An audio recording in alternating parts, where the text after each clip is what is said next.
ব্যৱহাৰ নোহোৱাকৈ জৰাজীৰ্ণ ৰূপ লৈছে বোকাখাতৰ এটা ভৱনে প্ৰায় 1 কোটি টকা ব্যয় সাপেক্ষে নিৰ্মাণ কৰা ভৱনটোৰ জৰাজীৰ্ণ অৱস্থাত সৃষ্টি হৈছে প্ৰতিক্ৰিয়াৰ মন্ত্ৰী অতুল বৰাৰ গৃহ সমষ্টি বোকাখাত মহকুমা কৃষি বিষয়াৰ কাৰ্যালয়ৰ চৌহদত থকা এই জৰাজীৰ্ণ ভৱনটোৰ নাম জ্ঞান কেন্দ্ৰ আৰু প্ৰশিক্ষণ ভৱন 2023 চনৰ 6 জুনত মুকলি কৰা হৈছিল এই ভৱনটো উন্নত মানৰ কৃষি কাৰ্যৰ বাবে জানিবলগীয়া সকলো তথ্যৰ লগতে উন্নত বীজেৰে কৰিব পৰা কৃষিৰ বাবে কৃষকক প্ৰশিক্ষণ দিবৰ বাবে মুকলি কৰা হৈছিল এই ভৱনৰ কিন্তু ব্যৱহাৰ নোহোৱাকৈ ভৱনটোৰ ভিতৰৰ আজবাব জহি খহি গৈছে মন্ত্ৰীগৰাকীৰ গৃহ সমষ্টিতে এটা নৱনিৰ্মিত ভৱন ধ্বংস হোৱাত সৃষ্টি হৈছে প্ৰতিক্ৰিয়া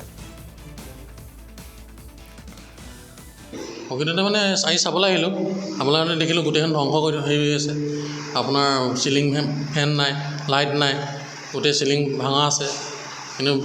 এইটো 2 বছৰ হ'ল 2 বছৰ হ'ল 2 বছৰতে এই অৱস্থা এইটো বিভাগৰ ফালৰ পৰা হৈছে আহি চাবহি লাগে নাই কৰা মানে গোদাম হিচাপে ব্যৱহাৰ কৰিছে মানে অফিচ হিচাপে ব্যৱহাৰ কৰা নাই ধ্বংস হৈছে এতিয়া ব্যৱস্থা ল'ব লাগিছিলে নল'লে একো নকৰিলে